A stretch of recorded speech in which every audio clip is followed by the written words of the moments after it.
Hi everyone, my name is Eric Layton and I am a managing member in a solar energy company and have been working in the solar field for several years. This is a presentation for other solar companies or sales companies to help with sales. Now, getting homeowners to go solar is very difficult, to say the least. It's expensive and time consuming, and it's hard to predict who will go solar and why.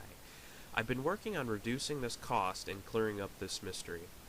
I haven't yet found a way for you to close every potential customer, but I have identified the 7 most common mistakes that may be keeping customers away. Number 1, not following up with leads fast enough. In marketing geek speak, a lead is, quote, someone who has an articulated interest in a product, end quote. In this case, residential solar. In common speak, it's someone who has raised his hand to learn more about solar. Not only is such an interest rare and hard to find, but it's also very fleeting. The interest is usually triggered by an event, like say sticker shock from an electric bill, seeing an ad on television or in the newspaper, a referral from a friend, buying an electric vehicle, etc., things like that. But subsidies quickly thereafter also interest them. The further removed the event, let's say, the less likely the lead will go solar. Think of those New Year's resolutions to eat healthier or exercise more, and how follow-through on those ambitions declines the further I get from January 1st. Thus, quick follow-up is absolutely critical. Analysis by a company called Velocify Research on over 3 million leads indicates that lead-to-sale conversions improved by nearly 400% by contacting customers within a minute after the lead is generated, such as showing articulated interest. Conversion drops rapidly afterward, only improving by 17% if the lead is contacted within 5 to 24 hours. Moreover, businesses contact leads on average a day after generation, 24 hours, and many allow several days to pass before first contact. As a result, most leads are lost before getting any solar quote at all. Number 2, assuming the customers share your opinion about solar. Salespeople who are excited about their product are very persuasive and are more persuasive. And there is a lot to be excited about when selling solar. It saves money, provides clean energy, it can help with national energy independence, and so on and so on. However, the excitement does have its downsides. Your excitement can prevent you from understanding the customer's perspective. What may be a no-brainer to you can be a very scary proposition to the customer. In an extreme case, customers can perceive solar arrays as ugly, expensive machines or structures that may or may not work to save them money. They can see it as creating unforeseen hazards, or they can see problems with maintenance. How do I clean my panels, for instance? And when they see it's bolted to their home with a roof penetration, and a home is, guess what, most people's most valuable possession along with their cars, for instance. So, customers will invariably have different perceptions about solar, many of them deviating far from reality. It is important that you address the customer's interest in solar as well as their concerns about going solar. By focusing on what you'd like to talk about, for example, the pluses and minuses of string inverters versus microinverters, and so forth, and not what the customer wants to know, you will quickly lose the customer's interest. Remember, interest can disappear very quickly, and you want to keep that as a salesperson. Point number 3, confusing customers with too many options. Having options is generally a good thing. So are you doing customers a favor by giving them more options? Not necessarily. Options can be overwhelming, especially when the customer doesn't know about solar or is only slightly interested in it. Unfortunately, this is the case with most leads. Switching to solar can be intimidating. Remember mistake number 2. And more options can just suggest more ways for things to go wrong. At the very least, they represent more decisions. For a customer who is wavering on whether to go solar, whether to install it on their house, for instance, an additional decision can be taxing. Studies have shown that when people are faced with too many decisions, they default to not taking any action or staying with what they know. For a solar prospect, that would mean getting electricity from the utilities. This does not mean that you should not give customers options. For certain customers, it may be best to recommend an option. Less knowledgeable customers about solar tend to prefer more direction, while more sophisticated customers that know more about solar and have researched solar are more inclined to appreciate a range of choices. And as the salesperson, you need to really judge this. Point number 4, bashing the competition before the customer is sold on solar. Sure, good sales skills mean knowing how to sell against the competition, but doing so when solar prospects are not fully engaged with solar will hurt not just your competitor, but guess what? You too. In making purchasing decisions, customers go through a series of stages before they buy, and I've noticed this personally with all of my solar sales. They go from awareness to adoption to advocacy. Customers go through an awareness and a, quote, interest phase before they seriously consider solar.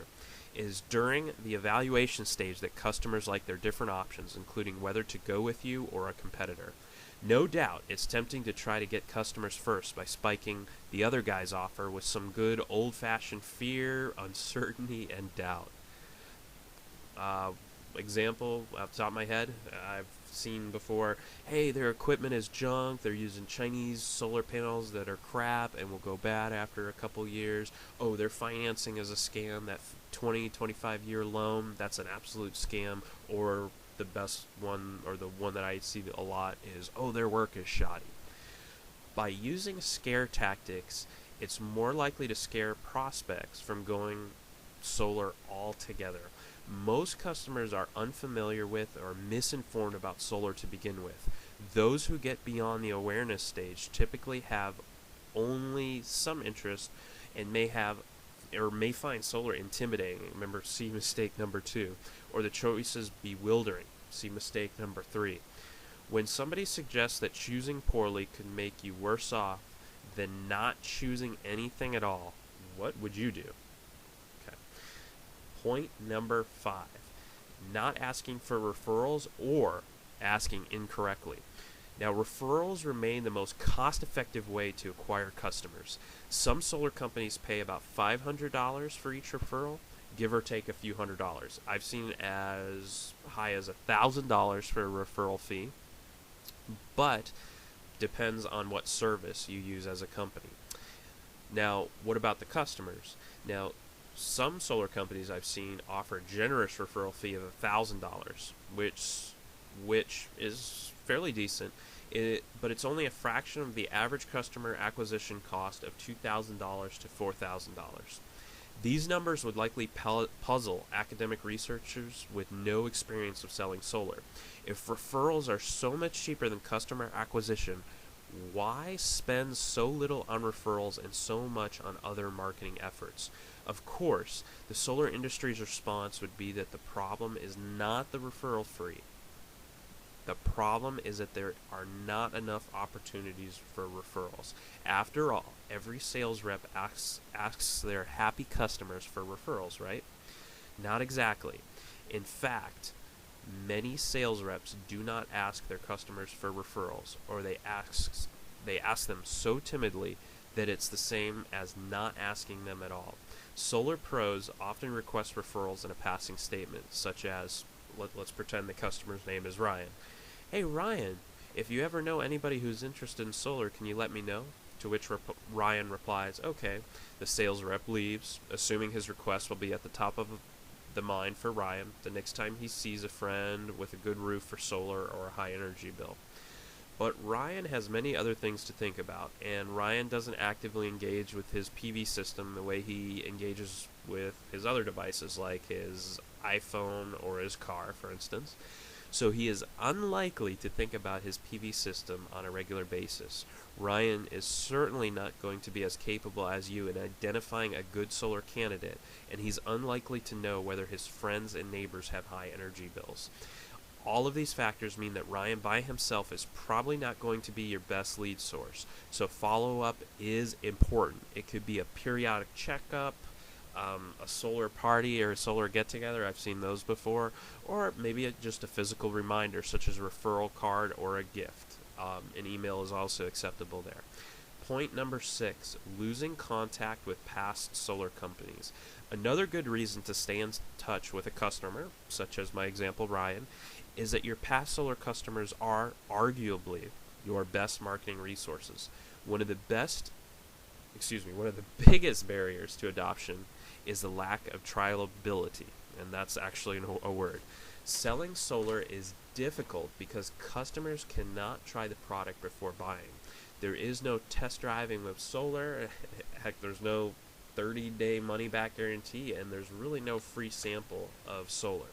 The customer faces an all-or-nothing proposition. Either you bolt a solar array onto his house, or he can't experience it at all. Because they can't try it out for themselves, solar prospects place more light on the experiences of past customers to inform their decision.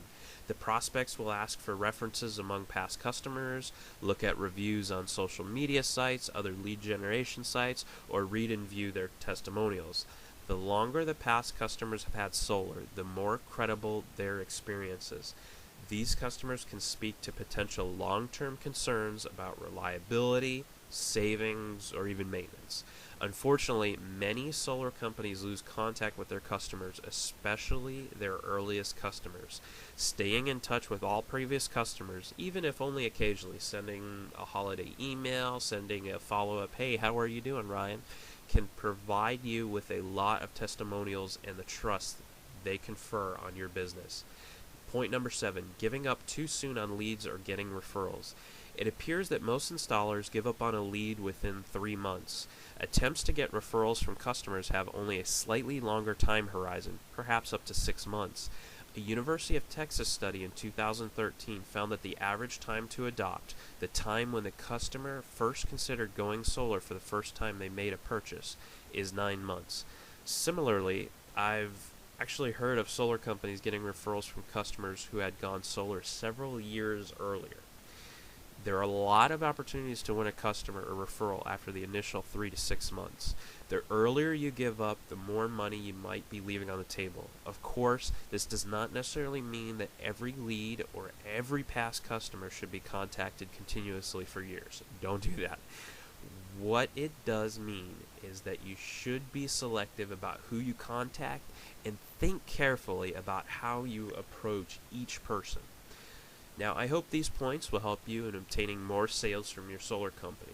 These points can also be used in any general business you have, so it's not just a solar company. These points are very important, and again, I hope that this presentation was helpful for you. Thank you for your time.